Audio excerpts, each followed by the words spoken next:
देखिए, यदि आप पैन कार्ड का काम करते हैं और पहली बार अगर पैन कार्ड बनाने जा रहे हैं और आपका जो आईडी है एजेंसी पैन सर्विस में है, तो आपको पैन कार्ड बनाने के लिए यहाँ कई सारे मोड मिलता है। इस मोड के बारे में हम बता देते हैं आपको सबसे पहले कि जैसे एनएसडीएल पैन है, ठीक है? एनएसडीएल पैन के अंदर में एक ई केवाईसी पैन मिलता है। इससे आपका 2 घंटे में पैन कस्टमर को आप दे सकते हैं। और एनएसडीएल ई साइन पैन होता है, इसमें आप 3 से 4 दिन आपको समय लगेगा, ठीक है? तो इसमें आप फोटो सिग्नेचर अपना इच्छा अनुसार से दे सकते हैं। इसमें फोटो जो है आपका आधार से आएगा, सिग्नेचर बाद में करना होगा। और इनकम्प्लीट पैन कभी आपका पैन कार्ड बनाते हुए अगर इंटरनेट डिस्कनेक्ट हो जाता है, किसी भी तरह प्रॉब्लम होता है, तो इनकम्प्लीट में जा करके आप वहां से आप फिर आगे का प्रोसेस कर सकते हैं एडिट में क्लिक करके।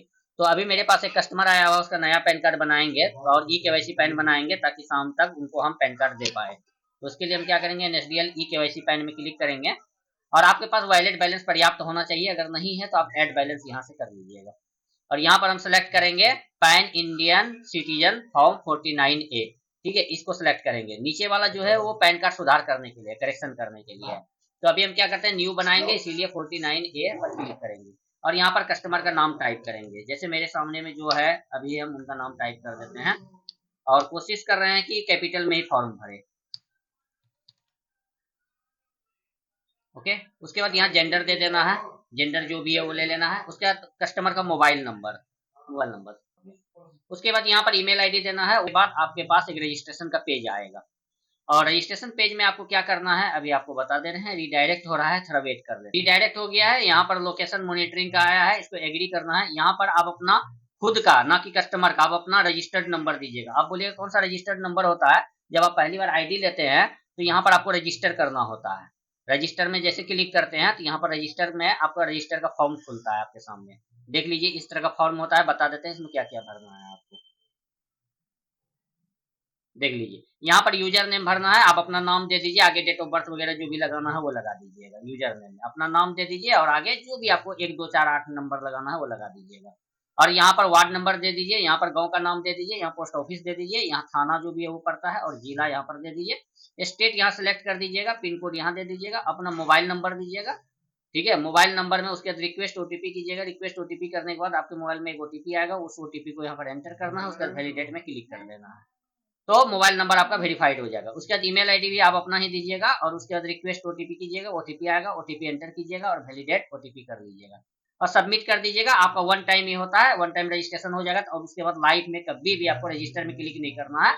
अभी मैं बैक कर लेता हूँ क्योंकि मेरा केस में ऑलरेडी रजिस्टर्ड किया हुआ है। ओके, मेरे केस में क्या है कि ऑलरेडी रजिस्टर्ड है, तो नंबर दे देता हूँ। नंबर देने के बाद सबमिट करूंगा। सबमिट करने के बाद हमारे मोबाइल में ओटीपी आएगा। यह ओटीपी देने के बाद ही कस्टमर का फॉर्म खुले। अभी हमने सबमिट किया है, अभी ऐसा कुछ भी नहीं हुआ है, वेट करना पड़ेगा।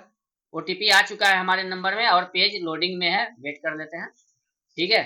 तो यहाँ पर देखिए ओटीपी का ऑप्शन आ चुका है और जो हमारे मोबाइल में ओटीपी रिसीव हुआ है वो मैं डाल देता हूँ। उसके बाद सबमिट में क्लिक करता हूँ। ओटीपी जैसे ही सबमिट ले लेगा, ओटीपी मैच हो जाएगा, ऑथेंटिकेट कंप्लीट हो जाएगा, तो कस्टमर फॉर्म खुलेगा। कस्टमर फॉर्म में यहाँ पर आपको कुछ भी नहीं करना, डायरेक्ट यहाँ पर आना है, यहाँ आधार। उसके बाद आपको यहाँ पर जो भी है, अगर मेल है तो श्री करना है, अगर फीमेल है मैरिड है तो श्रीमती करना है, अगर अनमैरिड है शादी नहीं हुआ है तो कुमारी करना है। तो मेरे केस में यहाँ पर शादी हो गया है, इसीलिए मैं श्रीमती सेलेक्ट करता हूँ। और यहाँ पर फिर कस्टमर का सिंगल नाम है, इसीलिए लास्ट नाम में ही एक ही नाम देना पड़ेगा। अगर डबल नाम होता तो लास्ट में, जैसे मान लिया जाए किसी का नाम मोहम्मद आदिल है तो एमडी फर्स्ट नेम होगा, आदिल लास्ट नेम होगा, याद रखिए। उसके बाद फर्स्ट नेम कुछ भी नहीं है, मिडिल नेम भी कुछ भी नहीं है। अब डेट ऑफ बर्थ एंटर कर दिया गया है। उसके बाद यहाँ पर टिक लगा देना है, या फीमेल ऑलरेडी लिया हुआ रहेगा। उसके बाद सबमिट में क्लिक कर देना है, वेट करना है, नेक्स्ट पेज आएगा। नेक्स्ट पेज आ चुका है हमारे सामने। उसके बाद फिर हम क्या करेंगे, यहाँ पर यहाँ पर हम फिर से नेक्स्ट करेंगे। नेक्स्ट करने के बाद यहाँ पर फादर नेम मदर नेम का ऑप्शन आएगा, नो करना है यहाँ पर फादर नेम, ठीक है? इनके इनके जो फादर का नाम है मोहम्मद ताहिर है, तो ताहिर हुआ लास्ट नेम TAHIR ताहिर, और फर्स्ट नेम हुआ Mohammad MD TAHIR Tahir, first name MD। देखिए, मैरिड के केस में जो है ना, आधार कार्ड में भले ही उसका हस्बैंड का नाम होगा, लेकिन आपको फीमेल का फादर नेम ही एंटर करना पड़ेगा। आपको फीमेल का नाम जो है, जो कस्टमर है उनको पूछना पड़ेगा आपका पिता का नाम क्या है। जैसे इनका पिता का नाम MD ताहिर है तो हमने फर्स्ट नेम में MD दिया और लास्ट नेम में ताहिर दिया है। मदर नेम खाली छोड़ देना है। मदर नेम उनके लिए है जैसे कि अगर किसी का डाइवोर्स हो जाता है, तलाक हो जाता है और बच्चे जो है माता पिता के साथ में रहते हैं, माता के साथ में रहते हैं, तब फिर वहाँ मदर नेम होगा। तो ऐसा वाला नहीं बनाइएगा कभी भी आप लोग पैन कार्ड जब भी बनाइएगा फादर नेम ही देने की कोशिश कीजिए और फादर नेम से ही बनाइए पैन कार्ड। अब फिजिकल पैन कार्ड रिक्वायर्ड में यहाँ पर आपको क्या करना है, अगर फीमेल है तो नो इनकम में टिक लगा दीजिएगा, मेल रहेगा तो इनकम फ्रॉम अदर सोर्स में टिक लगा दीजिएगा। मेरे केस में फीमेल है, नो इनकम पे टिक लगा देता हूँ। उसके बाद हम क्या करेंगे, यहाँ पर नेक्स्ट करेंगे। नेक्स्ट करने के बाद एरिया कोड मांगेगा, यहाँ पर हम एरिया कोड दे देते हैं और अपना इनकम टैक्स ऑफिस का जो भी एरिया कोड होता है वो हमने एंटर कर दिया है और पिन कोड एंटर कर दिया है और उसके बाद नेक्स्ट कर देना है।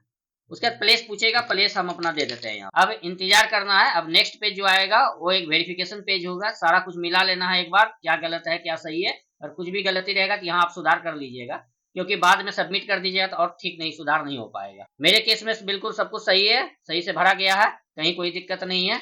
अब उसके बाद कंफर्म कर देंगे। कंफर्म करने के बाद हमें क्या करना है, ओटीपी बेस्ड ईकेवाईसी आएगा, बायोमेट्रिक बेस्ड ईकेवाईसी आएगा। यदि कस्टमर का आधार कार्ड में मोबाइल नंबर जुड़ा हुआ है तो ओटीपी बेस्ड ईकेवाईसी हम कर सकते हैं। और हमारे पास अभी क्या है, कस्टमर प्रेजेंट है, इसीलिए हम क्या करेंगे, बायोमेट्रिक बेस्ड ईकेवाईसी करेंगे। बायोमेट्रिक बेस्ड ईकेवाईसी में क्लिक किया हमने। अब कस्टमर का थंब इंप्रेशन लेना है हमें।